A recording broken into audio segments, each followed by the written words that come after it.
What is going on, everybody? Jumbo Thick here, back with more Warhammer Fantasy Roleplay. This is our Rise of the Forsaken campaign. This is, of course, 4th edition. I am, of course, your DM, your GM of the night, Mr. Jumbo Thick, and I am joined by the unfortunate fellowship, Mr. Doobie209, Jumbo Smooth, and Pierce Galactic. If you care to briefly introduce yourself, boys, so we can delve into the action. Hello, everyone. I am Marius Wolf. Or actually, sorry, Jumbo Smooth, playing the role of Marius Wolf. I'm just a simple miner, simple family man. You know. Oh yeah. So simple. Simple. You know, not too special. Nothing too special about old Marius. Normal old fella. But yes, excited to play this evening. Real excited. I'm glad that all the commenters thought that Mr. Bennot had left no peasant untouched in the town of Pigscutter. I know. No so womb unspoiled. Plays out. Exactly. What's going on, everybody? I am Doobie209, and I play Seamus McGreedy. And if you've been listening this far, you know Seamus. And I partially forgot what happened in the last episode, so it's fine. Moving on to someone else. And Michaud Bennot. Hello, friends. This is Brigadier Bennot. I will again be playing the part of Pierce Galactic, playing Brigadier Bennot. Marius, you are such a special man. You do not give yourself enough credit. I do believe that, as you guys know, I'm a Bretonnian, an artist, a writer, a nobleman, a man of such great moral character, and a man who is so happy to finally be back home in his beloved Bretonia. Of this village, Pigscutter, or whatever the swine call it here. I know nothing of it. Perhaps there has been a use I've had for one of the peasants here once in a while, but as the viewers, as they've written, it is of no consequence. It sounds right on brand. Well, with those interesting openings there, let's go ahead and just get into it, guys. Let's go ahead and brief recap, especially for Mr. Doobie. Last we left I know we're in Bretonia. Yeah, exactly. Yeah, I would hope you remember the rest because you almost died several times, but it's fine. I heard all about Bretonia, you know, in group chats. Yeah, exactly. So, oh yes, last we left off, the unfortunate fellowship had found themselves on a task at hand after several perilous adventures, one involving the recovery of a damning manuscript of sorts that was quietly and quickly burned by Marius Wolf. But a summons was placed for Brigadier to come home, that he'd spent enough time abroad, and that he was to return home, at least briefly, to attend his sister's wedding. The young Emma Bennot, his youngest sister. To aid him in this summons, his mother attached a large sum of coin, which he spent in a brothel. And because of that, passage was not easily secured. And so, through some luck, and some might call it fate, you found a group of Dawi that were needing a little extra muscle on their way back to Carrick Norn from Sealburg. They signed Seamus and Marius on, and then Brigadier kind of, I guess, just wandered along next to him. And they decided that they would aid you in finding your way through the underway, through the mountains, underneath cutting significant time off of your journey and coin, because they said that they would do this for free if you lend them your protection. Unfortunately for them, about 3/4 through the journey, you happened upon a interesting set of territory, as some of the underway had been carved up and was currently under the influence of some orc warlord and his greenskin subordinates. Does anybody remember their names? Big I Sticka. believe it was Big Stick. And Yes, it was the Big Stickers. Azuk. Yeah, Azuk, a big sticker. Yes! credit on that Yes. one. Yeah. Big Choppers, Azuk, Big Sticker. Big choppers. Yeah. Close enough. You guys got there eventually. It's fine. It's fine. You were paying attention, I'm sure. Regardless, Basilisk, Yes. tentacle monster. Oh, yeah. Basilisk, Tentacle Monster. In the Big Choppa's territory, many of your dwarves met their end at the hands of some mystery tentacle-like monstrosity. The one remaining Dawi with you was quickly put to death by Marius Wolf as a grenade exploded in shrapnel. It's true. Technically, the orc finished him off. Yeah. Shameful. Technically, the orc finished him off, but you guys quite handedly defeated a large number of orcs, goblins, and a goblin or a orc war boss, and an orc shaman, I might add as well. You pretty much decimated a small orc horde that I sent after you. However, there had been subtle hints up until this point that there was a far larger and darker creature present in these tunnels, and in fact a slightly mutated basilisk, a massive creature, 30 feet in length and full of hate and hunger, came upon the three of you. You almost were scot-free without facing it, but unfortunately, Monsieur Bennot has a habit of getting his nose a little powdered, let's put it so. And he, in fact, alerted it to your presence openly. So a bloody fight / retreat ensued where Bragadine almost lost his life, and Seamus came close more than once.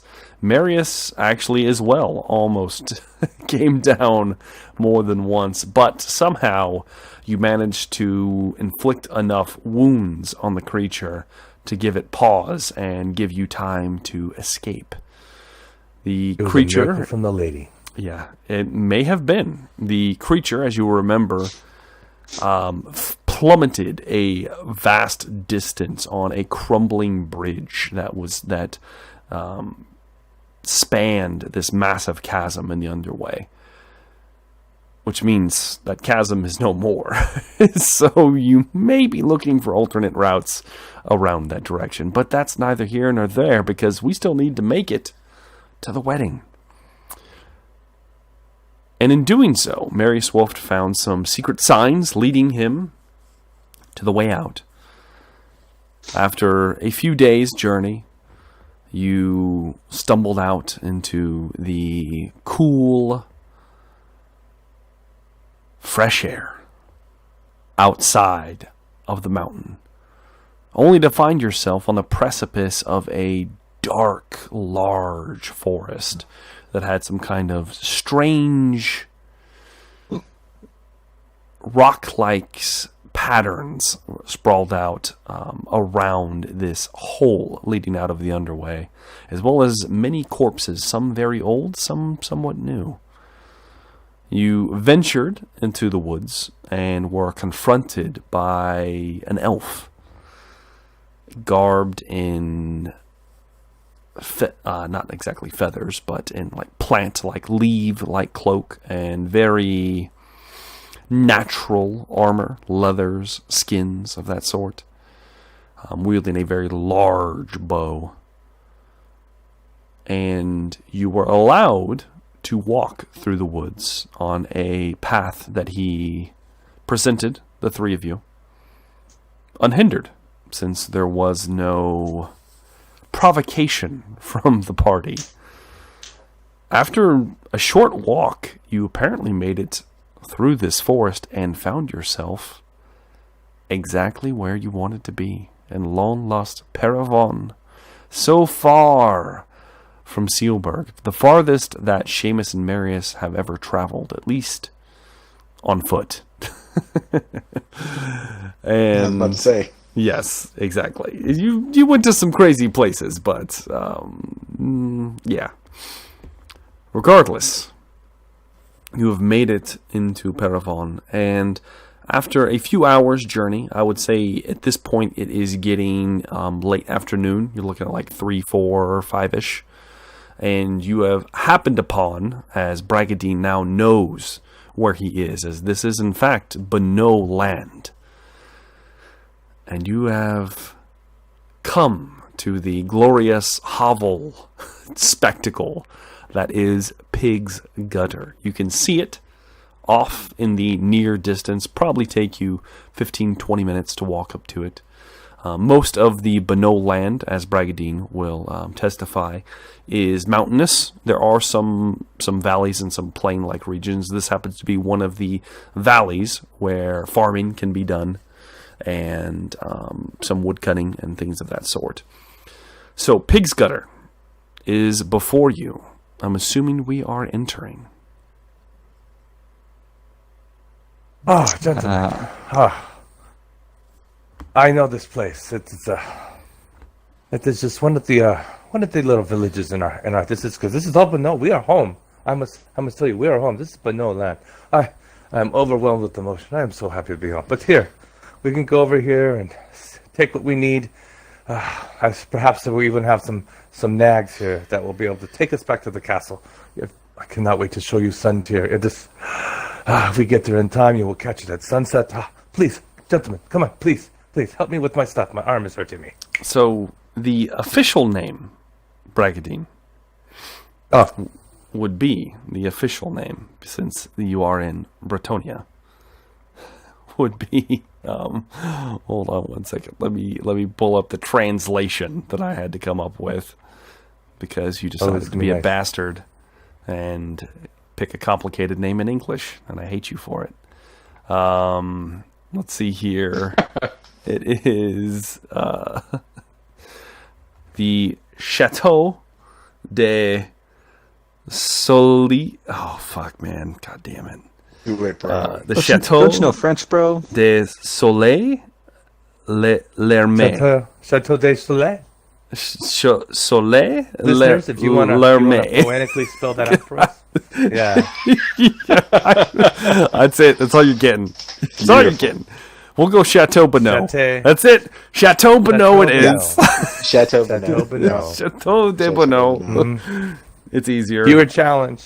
What should we name the castle? That was almost as bad as your Nipponese. I know. I apologize to any French speakers out there. No, the Nipponese was so bad I had to edit it out. That might have been considered a hate crime. So that's why that got edited out. It's very bad. Yeah.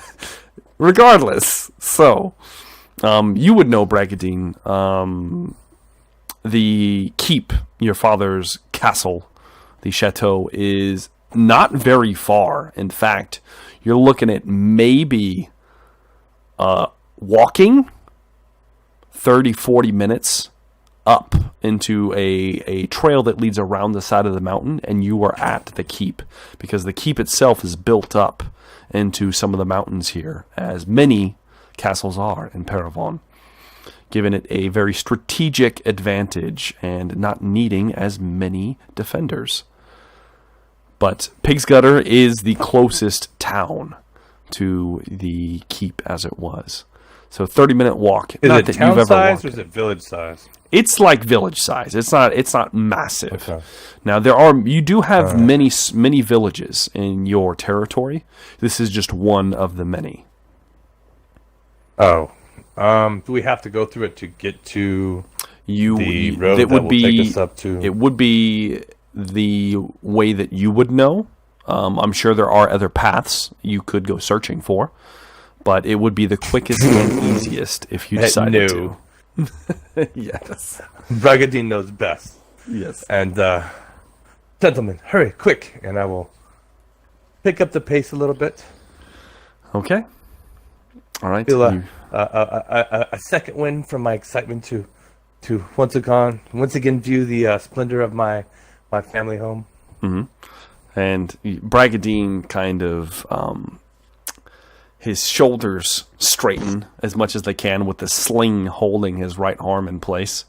And he, for all it's worth, Seamus and Marius, you see the man stick his chin out firm. And he looks just a little bit more regal somehow. And begins walking with his head tilted high, almost as if his nose is looking down upon everyone else that he's walking past.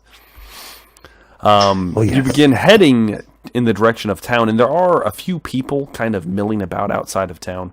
It looks like they are coming in from probably some kind of field work, because there is a large field or set of fields nearby in this valley, and it looks like it's not that any of you are farmers, and Bragadine probably doesn't even know what plants his family grows, because why would he care? But it would resemble something akin to wheat or barley or something of that sort. Is it harvest time? Is that the time of year? Like it is. It's not harvest time, but they are out working, Okay. and there are some crops that are being attended to.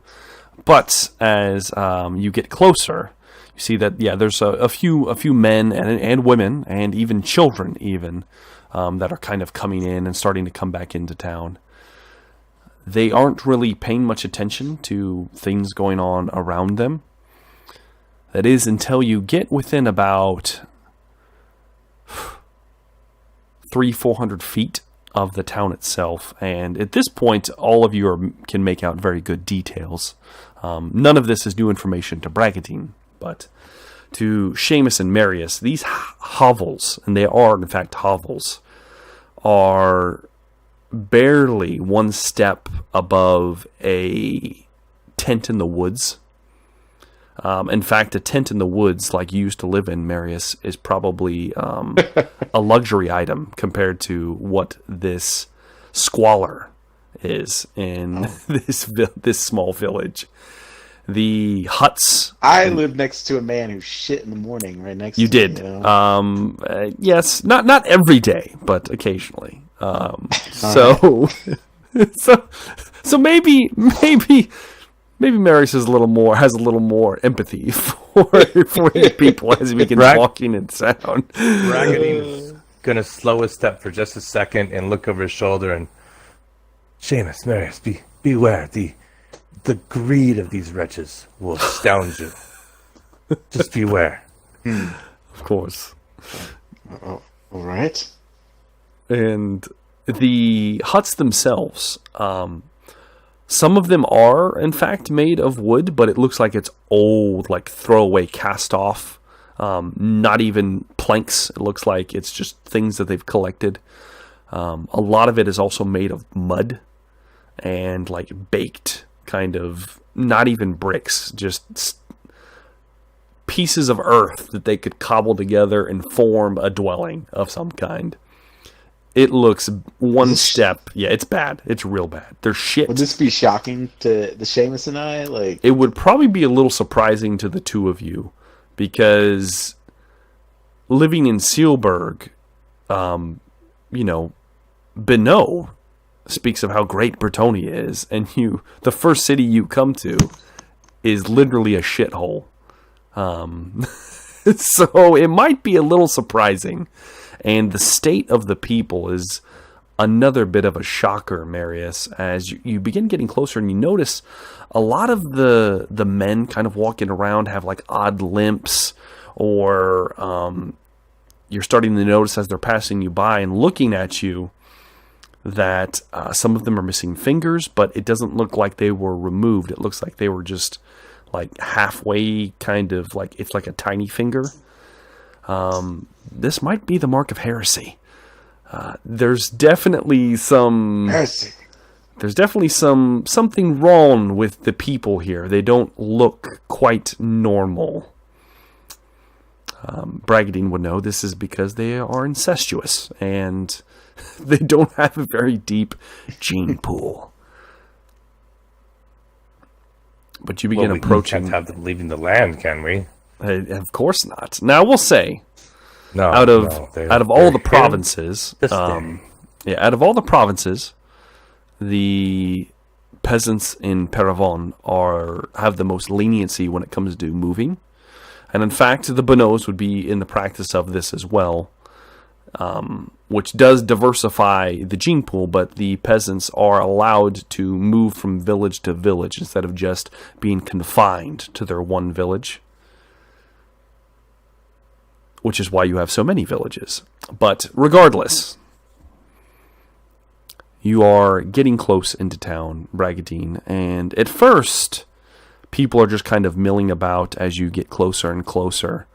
And there is almost like a makeshift gate, and it's not even a gate, really. It is more like a ramshackle pen-like fence around the town that looks like it wouldn't hold in a chicken. And in fact, there are pigs wandering openly in and out of the town and being herded by peasant women and men back into town. They are literally living with the pigs. This is where they are kept. It smells awful. It's pungent, very pungent, and everyone is dirty and unwashed, and it looks like several of them are in very poor health. You see a man cough up what appears to be some kind of black blood, and then spits, and then just begins going on about his way. Does he spit it in Bragadine's pathway? He does not. He spits at the side because at this point, as you've gotten close, the three of you look like hammered shit. Pardon my French.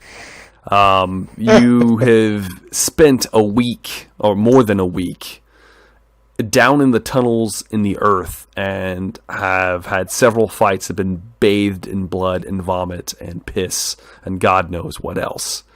So the three of you look like you fit in with these peasants, to be honest with you, and they don't really begin to understand what it is happening until they start to realize that you guys have weapons. And then somebody recognizes Bennot. And all of a sudden, the peasant mentality, as you're beginning to walk through the first hovels in town on the road that leads through and out to the path, that many of the men begin giving the three of you a wide berth. They don't say anything. A lot of them look at Bennot, though, as you pass by Marius and Seamus, and you can see them just staring daggers at the back of his head. They wouldn't be caught doing it, but it's happening. I kind of whisper to Seamus, "It doesn't seem to be too popular here, Seamus." What was that, Marius? Did you say something back there? I said you're not too popular here. Seamus. Mary, Seamus, you have the wrong idea. Look at the respect and the deferment as all peasants should have towards us. Even you two, not being nobles, barely above peasants yourselves, they still are moving out of your way. No. This is how it is in Bretonia. The lesser, the better, should be given right away. Bragadine, I thought you said that Bretonia was a higher level of society. It's just this is a shithole. Of course it is. It is a pen of swine. But what do you want to count the good swine here with the sows and stuff, or the swine here walking around on two legs? But yes, they are peasants. I know you come from an archaic land and you don't understand what true proper civilization is, the refinements that we have. Wait till you get to the castle. Wait till you get to the chateau. You will understand. Once we get down these mountains, beautiful as they are, you will see Bretonia is a land of pastures, and there's sheep, and I may even have to take you on a tour.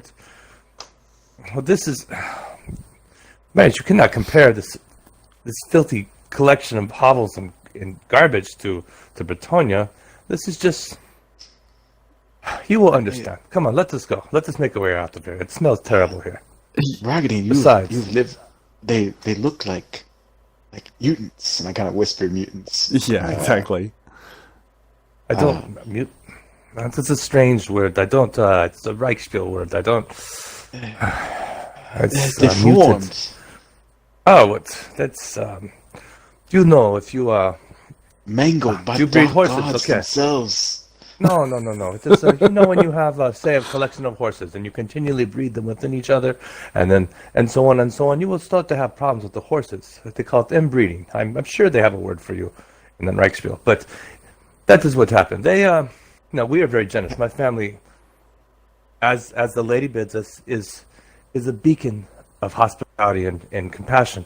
So we do allow the peasants, with permission, to, on occasion, move to some of the other villages within the area, but for the most part here in Bretonia, a peasant he's the property of his lord, who is the property of the king, and it is the law. It's the king's law, so this is not a law we break. They stay where they are. Only here in the Duchy of Paravon do we even give them a little bit of leniency, and again, that is because of the great compassion of my mother. Thank you for the fucking history lesson, Bennot. Well, you are welcome, Seamus. Oh, by the way, Mary, when we get to the chateau, Yes. you should not mention that it was you who broke my arm.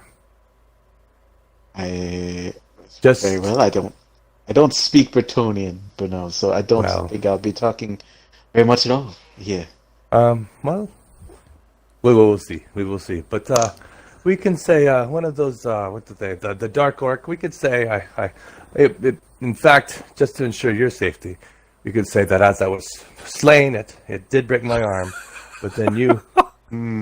So we can have some honesty. You broke both its arms in vengeance, seeing your lord was struck down like that. If you, that is what we will say. That will make sure we will get you the proper entrance. Excellent. And Seamus, well, you should just probably shut up when we get there. Okay, good. Come on, let us go. It's at this point that Bragadine, you hear a voice reach your ears from one of the nearby hovels. Is it true, Lord Bennot? And a young woman screeched to a halt. A young woman with dirty blonde hair, dark eyes, comes out of a nearby hovel and sees you, the three of you. She has a basket with her, and it looks like she's been collecting pig shit in it. Her hands are covered in pig shit. And she looks at you. Lord Bennot, you have returned. Oh, Shalia's mercy, I prayed for your safety. What has happened to you? Of course you did, my. And she smiles wide, revealing a somewhat pretty face, but she's missing a few teeth. Oh, and her left eye is just slightly lower than the right. But she's making a quickened pace towards you, Bragadine. And you will recognize her as Agnes. Did you mean to say the lady, or did Shalia? Oh no, Shalia. Here they are. The peasants are not allowed to worship the Lady of the Lake. Oh no, they are not. Okay, they are not. They are not. Just as a peasant cannot keep to a vow, they cannot. They don't have enough honor to worship the lady. Now, I will say, I told you, we are a civilized country here. Shalia is a name, so even in Bretonian, you would recognize the name. The rest of this is in Bretonian, though, so Seamus and Mary, she wouldn't recognize anything else. But she's approaching you, Bragadine. Agnes. I reach down. I kind of pull my pants up and adjust my crotch region a little bit. Of course It's so you good do. to see you. Her eyes widen. How And fortunate I got back in town now. very, very fortunate indeed, monsieur. I might I have a word with you, Monsieur Bennot. And as this happens, another voice rings out. Has he returned? And there's another womanly voice calling from the opposite side of the street. And another woman, a very busty woman, of similar age. However, her right arm appears to be slightly shorter than the left. And she has a bit of a limp. You would recognize her as Gia. And as she finally sees you, oh, my Lord Bennot, I'm so very glad to see you. Oh no, what has happened to you? And she comes running in your direction as well at this point, Bragadine. Oh, Gia, I could never forget those. So many cold nights, so warm in your bed. And then Agnes pipes up after you say that, Bragadine. What did you mean? You said you were through with her. I'm sure at that time I was. And then at this point, Gia's like, he needs a full woman, and she grabs a hold of her breasts and begins pushing them together to satisfy his needs. Meredith, you think he pays for these women too? I'm not sure what's going on right now, Seamus. Ladies, There's a lot of ladies. Bretonian talk. Here, Agnes, go. Why don't you go wash the shit off your hands and And then perhaps. as you say that, Agnes says, Well, Lord Bennot, does this mean that you will be taking me to the stables? I would think I will be taking both of you. Well, And then we'll see if we can get this terrible confusion all sorted out. and then Marius, as you wait here. no, there's more. As you say that, Gia, no, the Lord will be satisfied with me alone. I can do so much more than you good for nothing, skinny bitch. And then Agnes, you cow. Lord Bennot has no need of some milk sow past her prime. And gee, Agnes may be right. We'll have a lot to show. as you start saying that, Bragadine, these women charge each other in front of you. You're in between them. I'm going to need you to tell me what you're doing in this moment, Bragadine. Oh, I'm now I still have a broken right arm, so I only have my left arm, right? Yes, you only have your left arm. Take a step back. And I'm going to put up my left arm. And so, are they scrapping? They are currently running towards each other. They're about to start. Ladies, please. Gia, oh my dear, it's so good to see you. Agnes, you are like the sun on a cloudy day. Please stop. Please. Go ahead and give me. Let us all go. Let us all go to. Give me that charm roll, Bragadine. All right. Okay. Do I get a bonus since I'm home? No, hell no, you don't. I rolled 100, so we're gonna use a fortune point. Why not? Why not? Let's use it early. It would turn out. Yeah. All right. Okay. So we got a 41 out of 80. Okay. So 3 levels of success. 3 levels of success. You begin saying that to them. Have your hand out, kind of. And at this point, they're starting to. It looks like Agnes has grabbed a hold of Gia's blouse and is tugging at it and trying to grab all of her hair. Oh yes. While Gia is meanwhile got her thumbs like in Agnes's eyes. And as you say that, Agnes tugs really hard and spills Gia out of her bodice. They just plump out in front of everyone. Just boom, explode out. Seamus and Marius, these things are massive. It's like a milk cow. It's exactly. Christ. It happens. Oh, And good to they be begin home. rolling around in the literal mud and shit in front of you. Bracketing. Unhindered by your words, as they hated each other more than your check. I feel like Marius and Seamus might be like, Bragging, what the hell is going on? Oh,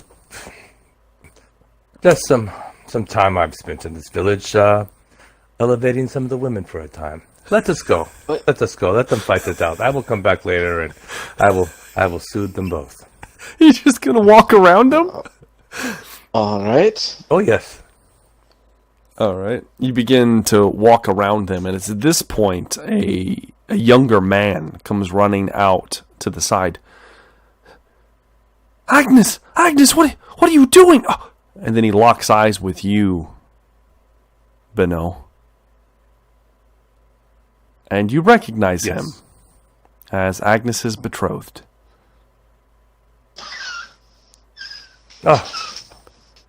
He stands. Oh, Agnes. He stands 6 inches taller than you, Bennot. He's Oh, is he in muscled. my face? He works a field.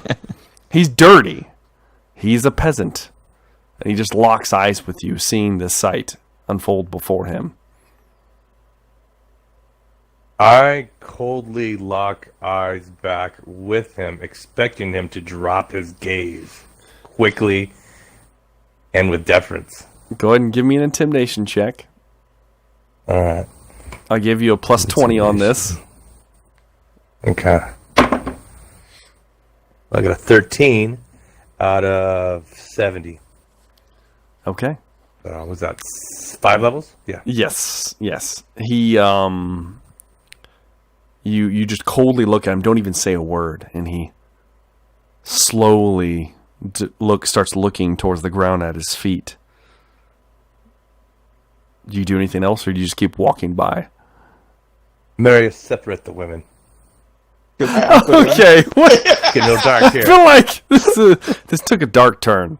The whole time Braggadine's looking at the peasant.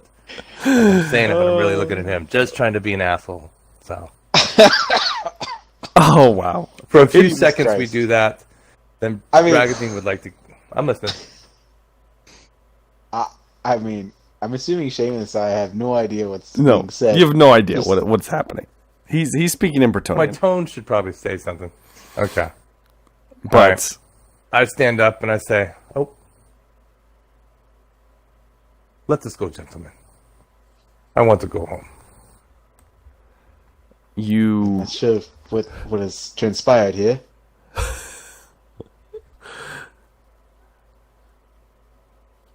Oh, just oh Jesus! Just a As lesson. you step I can around, teach a lesson.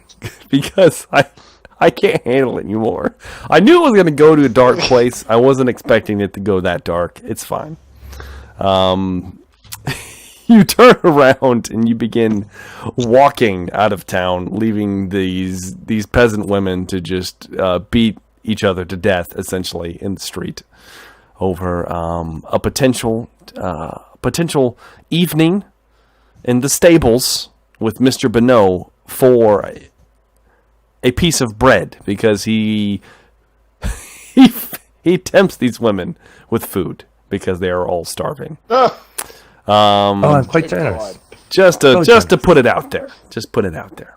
So, you take a few steps around them, and you are met with 2 men coming towards the group of you, the 3 of you. They have, it looks like, some poorer quality chainmail draped around them, and some interesting tabard colors. They are the colors of the family Bennot.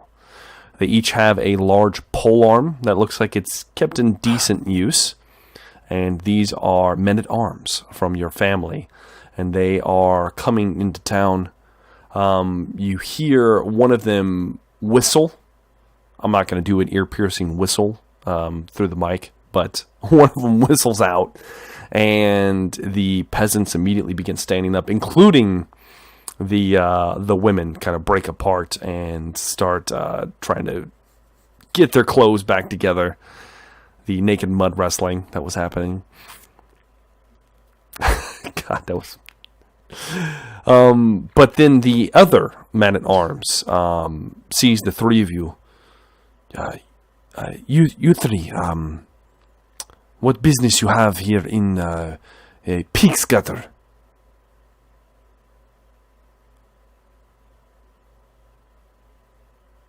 This is my village.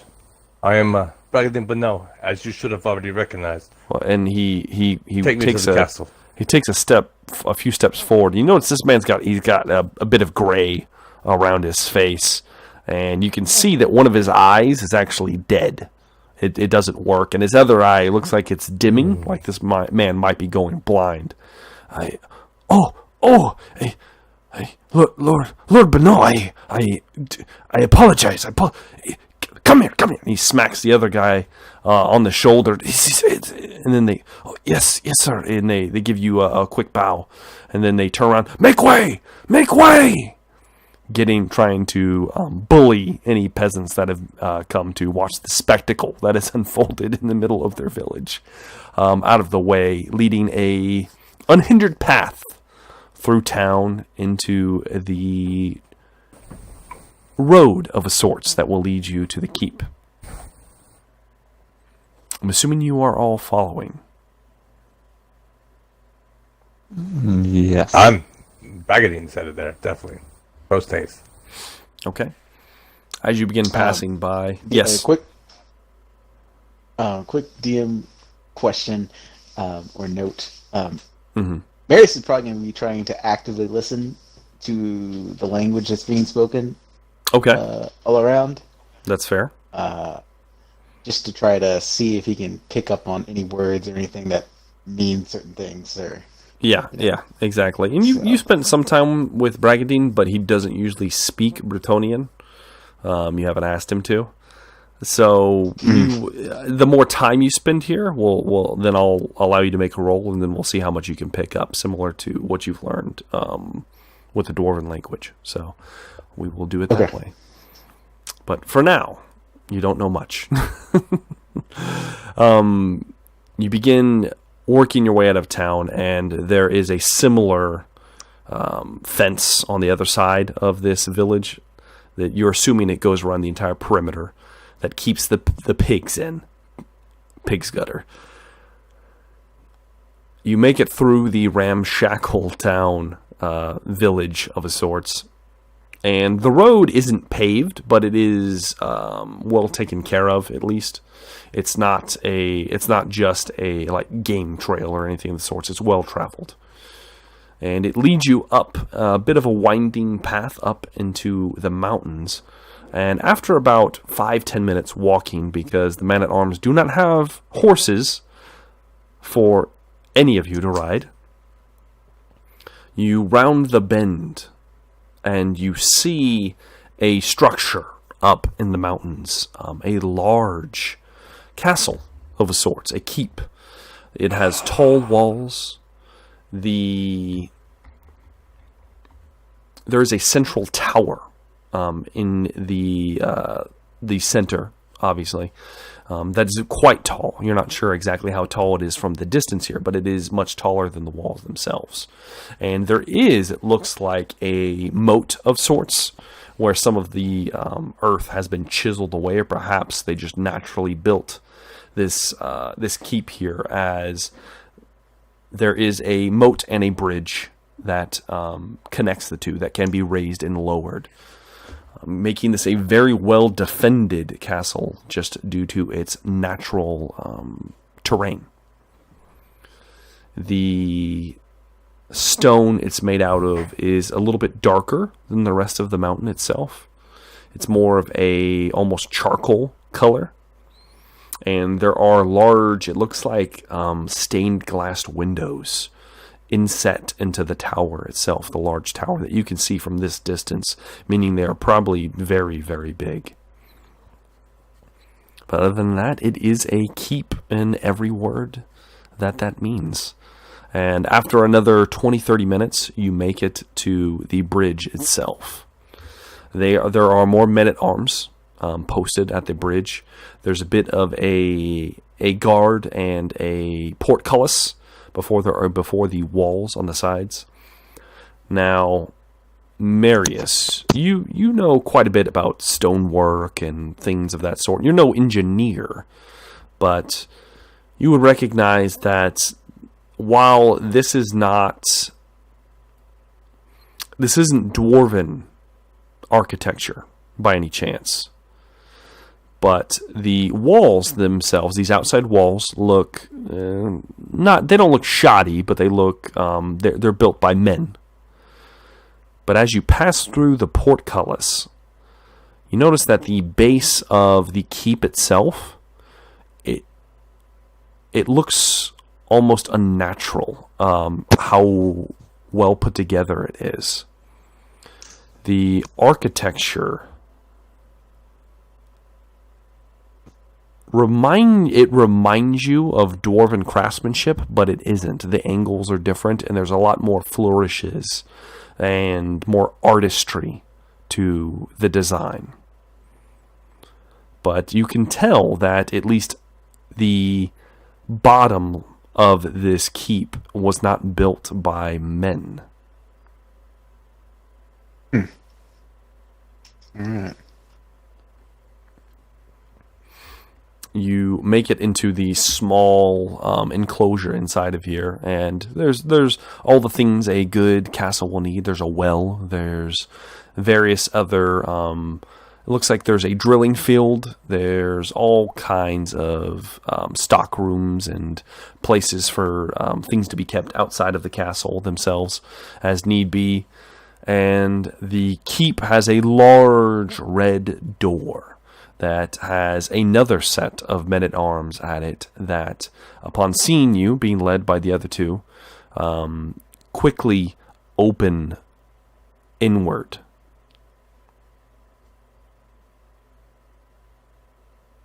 Or outward, excuse me. They open outward. Yeah. Continue. Are they opening right now, or are we? Yes, they are. The men are pulling on it and opening the doors for you, revealing the inside, interior. I'm expecting a Castilian or something like that to come up and actually greet us. You are expecting one, but I am. Well, of course, you are expecting one. One has not made contact with you yet. I also lean over my shoulder. I stop and I'm like, Marius, Seamus, I know this is a foreign land to you, and you do not speak the tongue of my people. But I will try to translate for you. And my family, most of them, they can speak some of your Reichspiel. We will see what we can do to try to be as accommodating as possible. I also must apologize for the incident back at the village. Now here in Bretonia, the peasant is our property. We can do what they wish. Some peasants they exercise what is called the Lord's right. If it's where any man, if a noble wants a woman peasant, he can take her. I do not believe in that. That is wrong. But in the village of Pigsgutter, as you see, I have made my mark, and those two women, it was simple jealousy. They both wanted me. They perhaps if we had more time, we could have stayed. But as for the man, he was the beloved of one of those women, and he disrespected me, and I had to make sure he understood who I was. So I do apologize about the confusion back there, but we are now at the Chateau, and it is my joy to hopefully soon introduce you to my family, and perhaps all of us get the bath. Marius is speechless. Speechless, indeed. I'm sure. Seamus is just quietly chuckling to himself the whole time. You begin as the doors open, and it is unusual. Someone should have greeted you at this point, Bragadine. It's at this point. Let me Let me get Seamus and Marius to give me perception tests. 22. Okay, very good. And Marius? Ooh, I did bad. 78 out of 57. Okay, do you want to re-roll? You want to leave it? Re-rolling. Okay. I'm leaving it. All right. So, Seamus, Marius, you are enraptured with how insane the past hour has been with traveling with Bragadine in his homeland. It is nothing like what you would have expected. Seamus, Bragadine's he's a sleazeball. So you expected this at least. And you are a little more reticent, kind of taking stock of your surroundings. As you're passing in, you would notice that most of these peasants, these men-at-arms, are in fact peasantry, though it looks like they're not quite as inbred as the peasants of the village, with just minor, like some of them have noses that are just a little too tight, look like almost like pig snouts. Some of them have cleft lips, things of that sort, things that wouldn't be too detrimental to fighting. But you would notice that none of them have any kind of ranged weaponry. They all have, it looks like, pikes or some kind of long spears, or some of them even have swords and shields. You do see quite a few men-at-arms here, though not as many as there should be to defend a full-on castle. You get the idea that either they are elsewhere, or perhaps Bragadine has been more braggadocious in how much money his family does in fact have. Regardless, though, with a critical success, Seamus, you also would notice, you would be able to see just a little bit of the stables, Seamus, on your way in.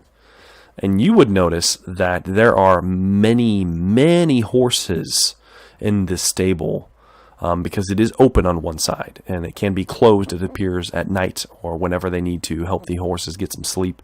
And there are several hands working tirelessly, keeping track of these horses. Nothing like the stables that you visit in Sealburg. This is something on another level. The amount of care that's being taken into these animals is interesting.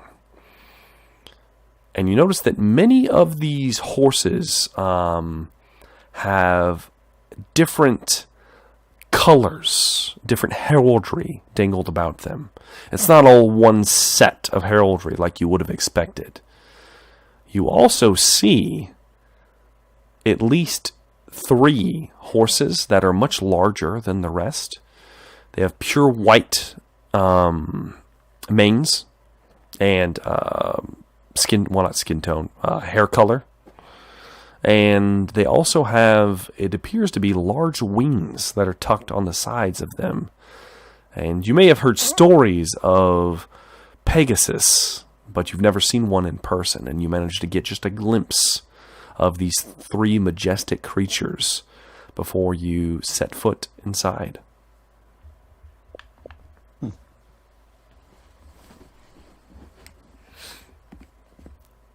Bragadine. As we enter into the keep itself, you are a little unnerved that you haven't been, well, a little, not unnerved, but a little kind of upset that no one was there to meet you earlier, at least outside the gates, for God's sake. But then your annoyance quickly turns to, oh shit, I better be on my best, as a man comes walking up to you. He is tall, heavily muscled. He has blonde hair and brown eyes. Looks like he's seen battle. He's wearing a fine set of chainmail, and he carries what appears to be a rather expensive long sword on his person. And he has a jeweled ring with the Bennot family crest upon his left hand. As he approaches, you would recognize him as the Master of Arms, Monsieur Gillette Bennot, your uncle.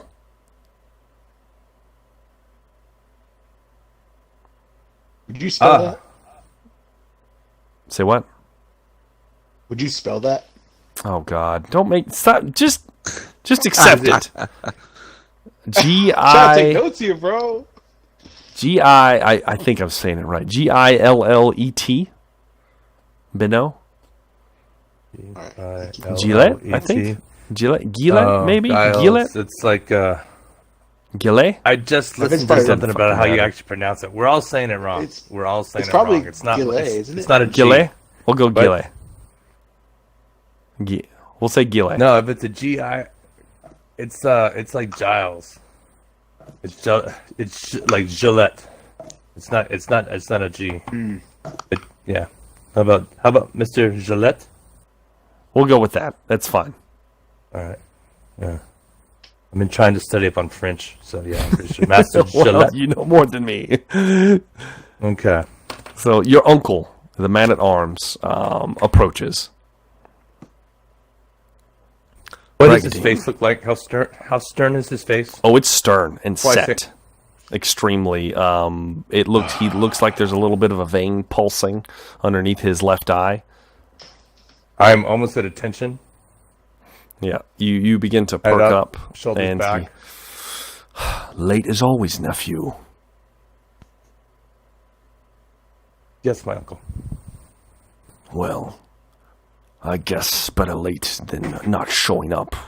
Figured you would had complications. I didn't expect one of your caliber to even make the journey. Of course, my uncle. I am here. I had assistance from these fine warriors, knights of the empire.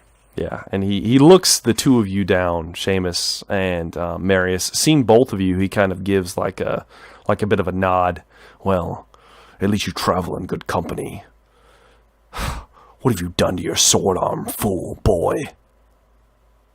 Oh, this. I don't need to your fighting know. works. Just get inside. And he turns on his heel and begins walking down the main hallway that leads into the grand hall of your father. How tall is that guy?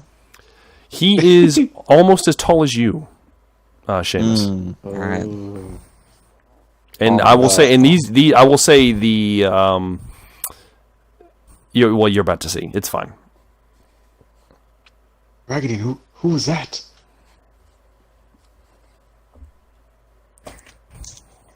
That was my uncle. That is my father's brother. He is the master of arms here at Chateau Bennot. He is a good man, a noble man, a fine warrior. And Was he angry at you? he is just. I have not always been the.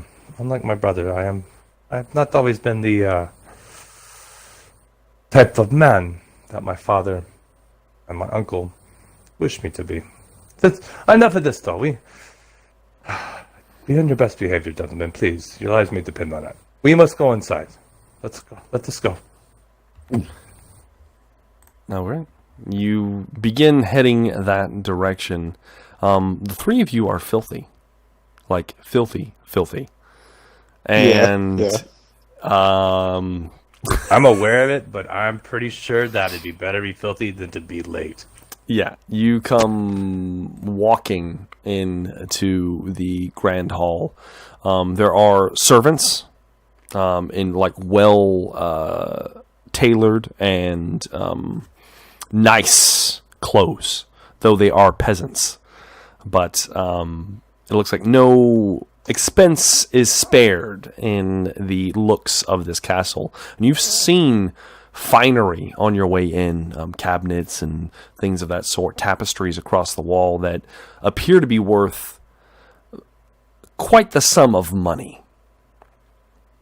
They pull aside a large door. It takes two of them to pull this door inward. And as they do, another peasant comes walking up and sees the three of you. He has what appears to be some kind of paper in his hand, and he unrolls it, looks at it, and apparently he is one of the very few peasants in Bretonnia, because he lives and works in the castle, that has some semblance of reading. And he...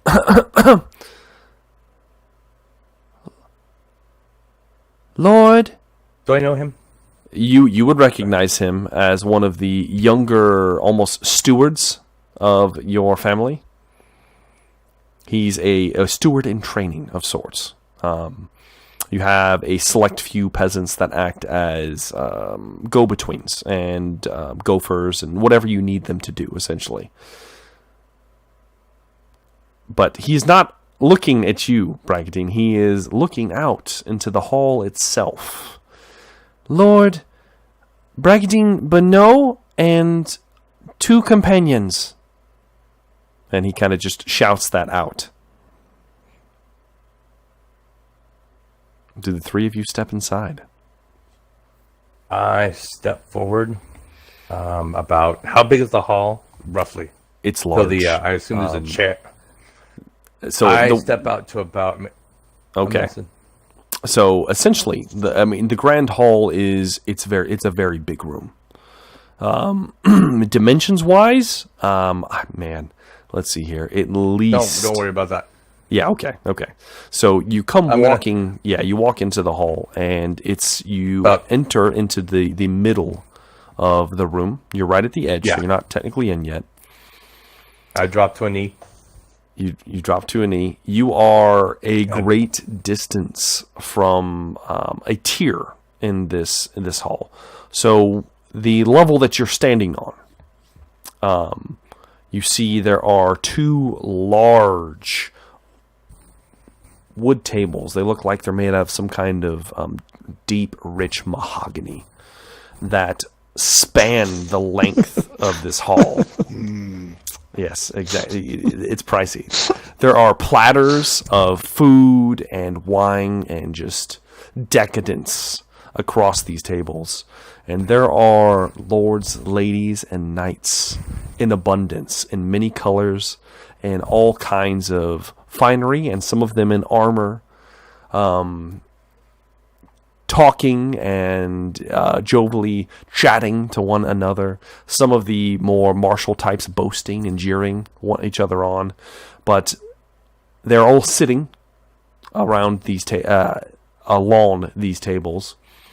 And at the end of the hall, there's a tier.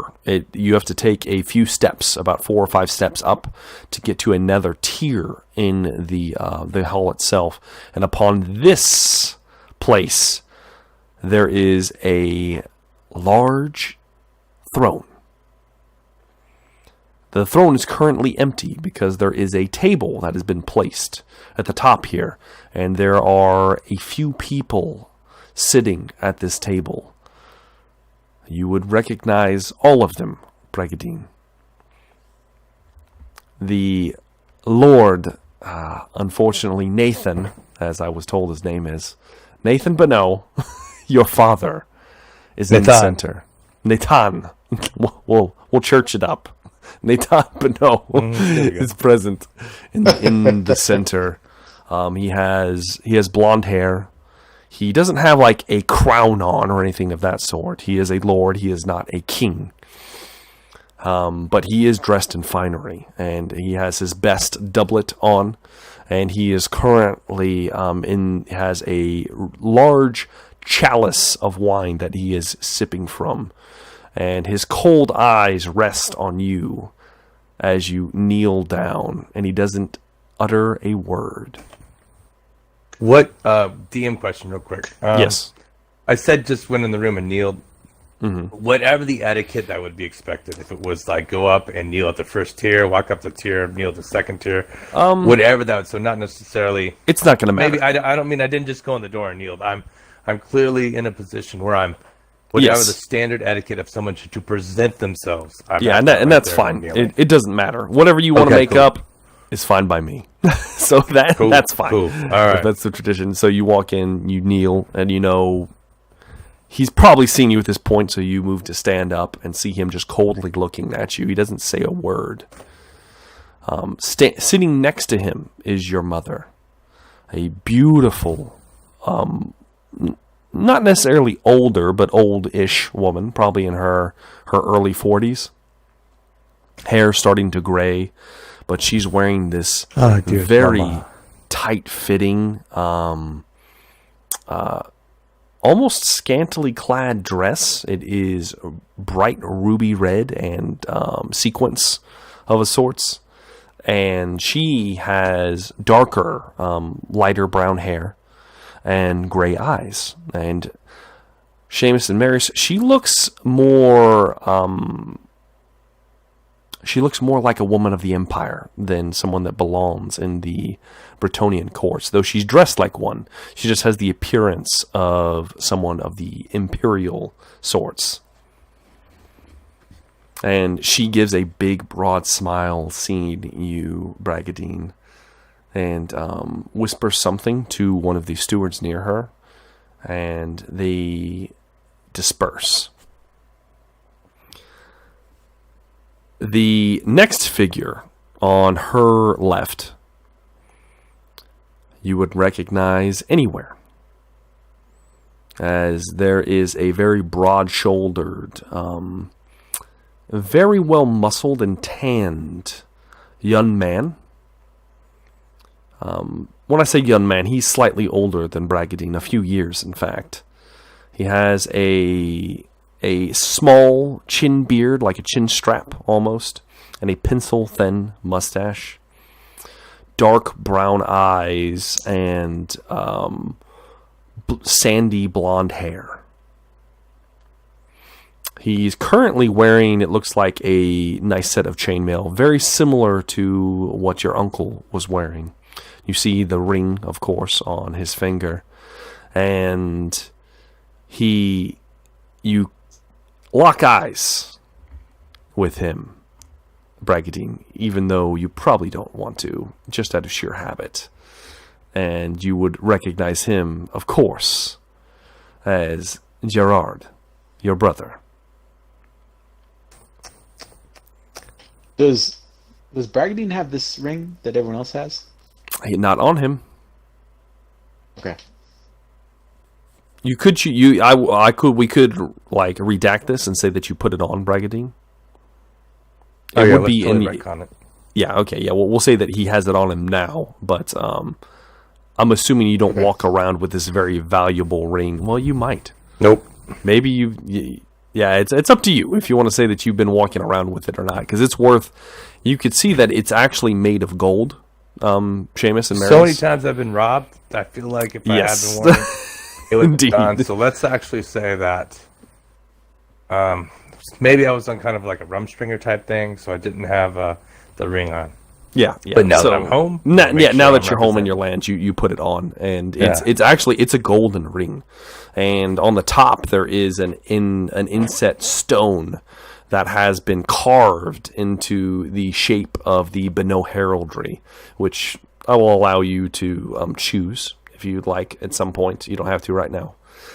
But regardless, your brother, Gerard, stares you down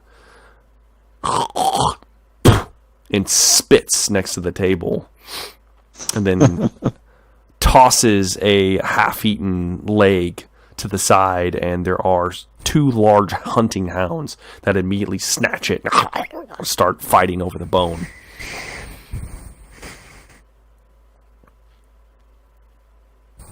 There are just making cold eyes back. Yeah, there are two empty seats on the other side of your father.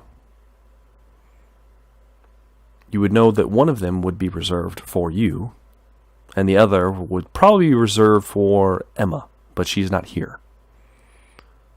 This is definitely the preparations for the wedding. You have barely made it in time, as a formal dinner of this sort only happens the night before. There are Has it many. looked like it just the? Go ahead.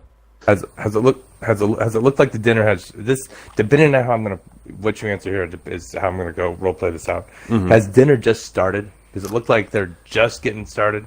Yes, it looks like that. Okay. If the main course hasn't been brought out yet, this is mostly just this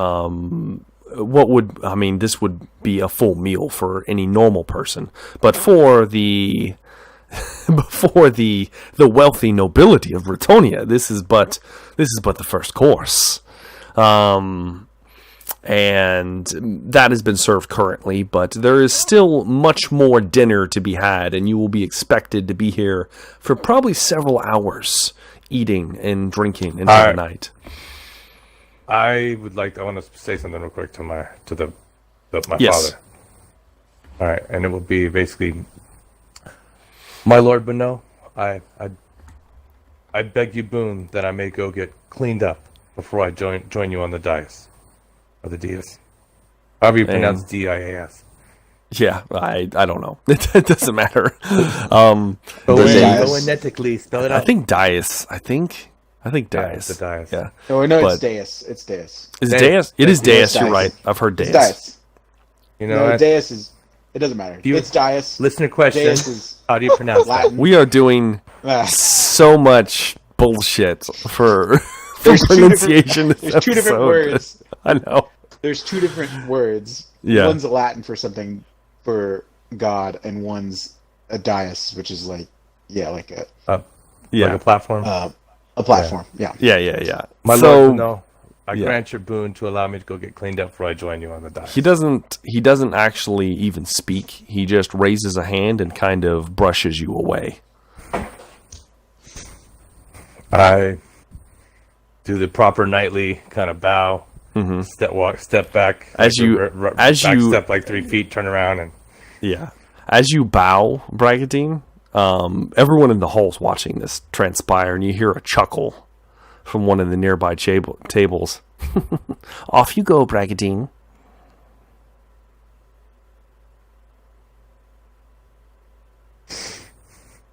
almost sad here. Pagani's not having a good day now.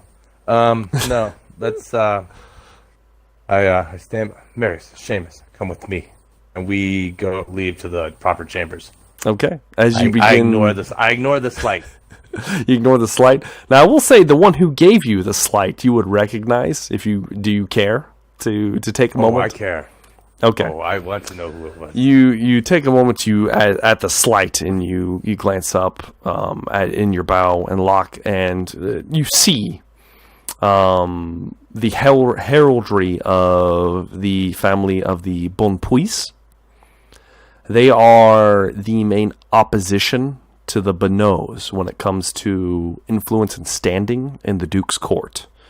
They are led by a rotund man with an interesting, almost like triple chin across his throat.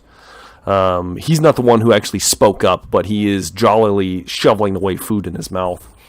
Next to him is a slimmer, younger woman on his arm by the name of Odien de Bonpuis. It is his current wife, Maria. His eldest son is in attendance, a rather strapping lad with a rakish grin that honestly reminds you of your brother in many ways, other than the fact that he has jet black hair and cold eyes. And I will say, the three of them look extremely pale, even paler than you remember them being, Bragadine. Something's a little strange. But the one who gave you the slight was in fact the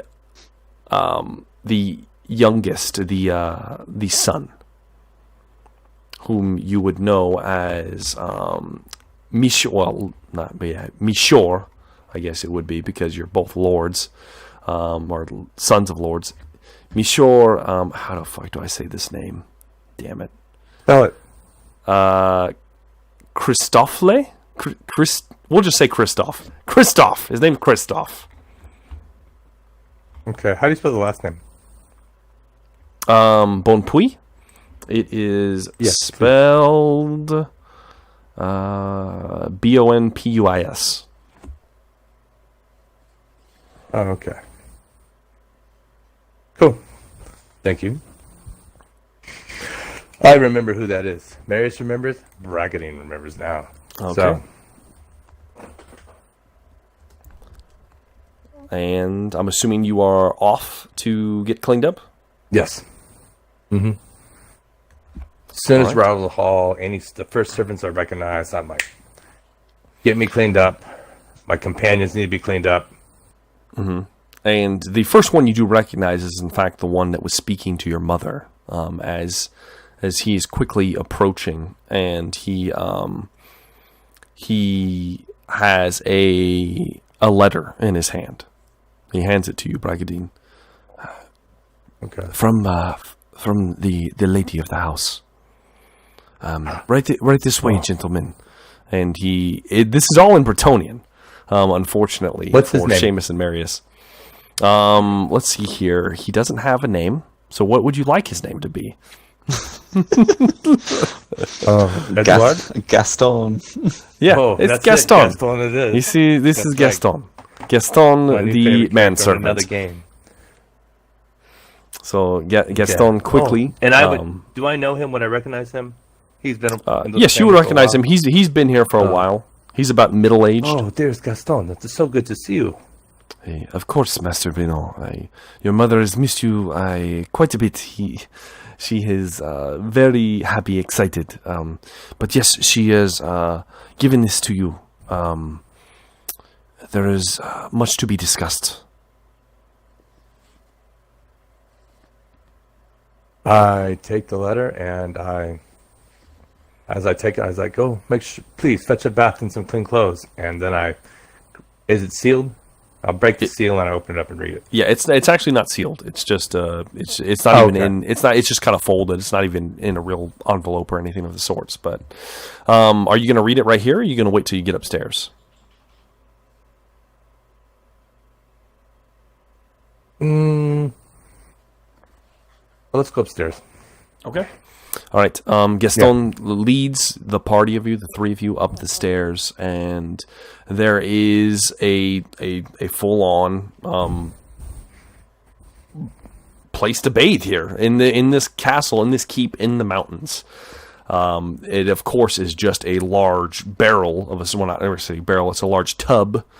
But it is made out of actual, almost porcelain-esque.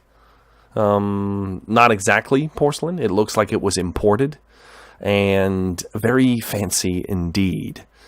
The servants begin filling the tubs with warm water, and the three of you are allowed to take baths, if you so choose.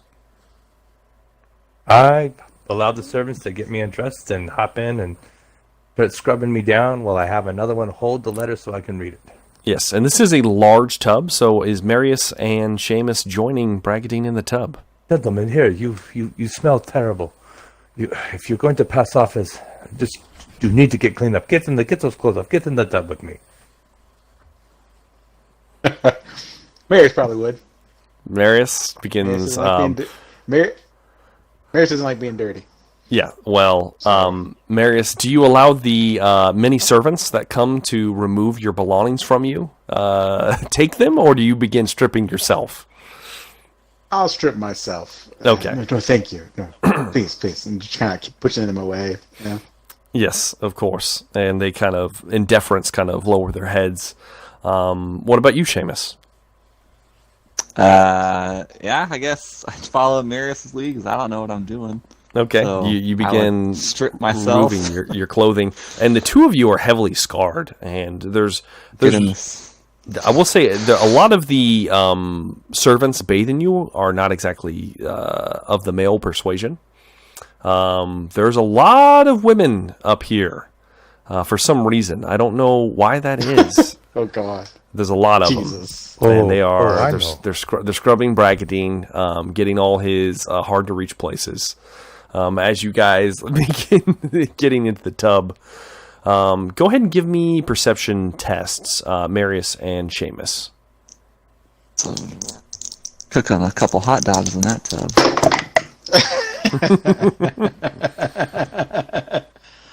I got a 12 out of 51.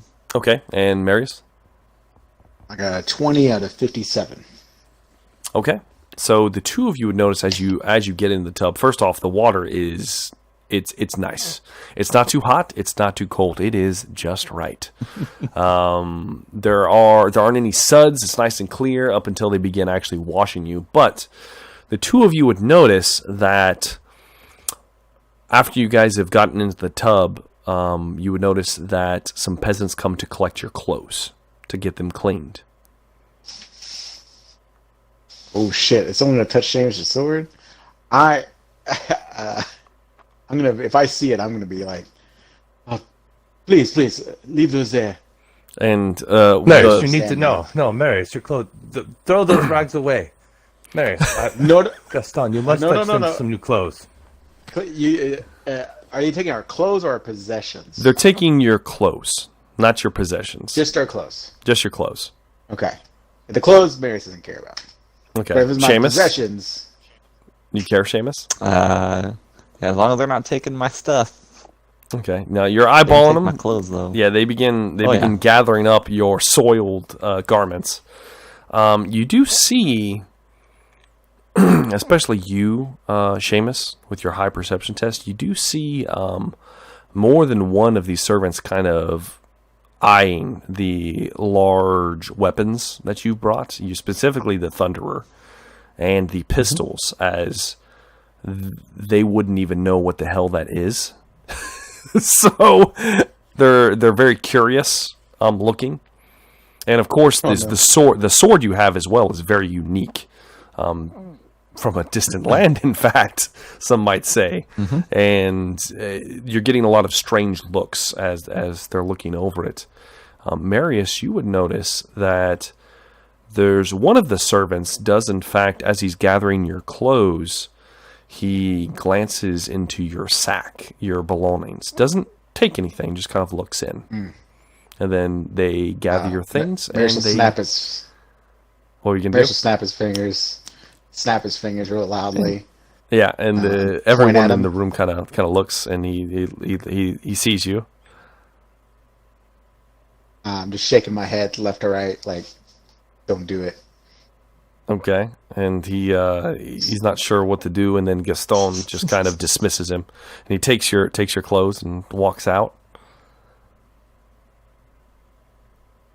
And you have a enjoyable bathing experience. Boiling some dogs, yeah. Oh yeah, you're getting some oils, all right. Braggadine. I said, boy. Coming to America. Damn right it is. So Braggadine, one of the servants opens your letter for you and holds it while you are getting your bottom scrubbed. You're kind of just ass out towards Seamus and Marius the whole time. Somebody's just scrubbing away, and somebody's holding. Gifting them. Protect me. Somebody's holding the letter for you to read, and it's written in your mother's hand. It's definitely hers, at least from what you can tell. And it says essentially that she is excited to see you, and she's very glad that you could make it. She thought that you might not have, as there was no word given of any Bretonnians traveling from the Empire in the past month, and or someone matching your description at least. And so she'd given up hope that you were going to make it to the wedding on time.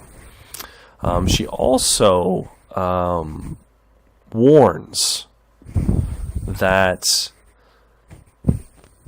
the tournament being held for your sister's hand is, while it is of tradition, usually there is you would know this, Braggadine, usually there's a favorite in mind, someone that the family's already pre-arranged to win said tournament, to connect some political ties. And this time there is none. It's very unusual, and that you should be on guard for treachery. Ooh. And as you are cleaned, primed, proper, you are given new clothing, all of you. It's at this point that Marius and Seamus, you smell like it smells like something's burning. Like, oh, what is that? And you glance out one of the kind of like porthole windows, Marius, and there's a pile of something being burned out in the courtyard.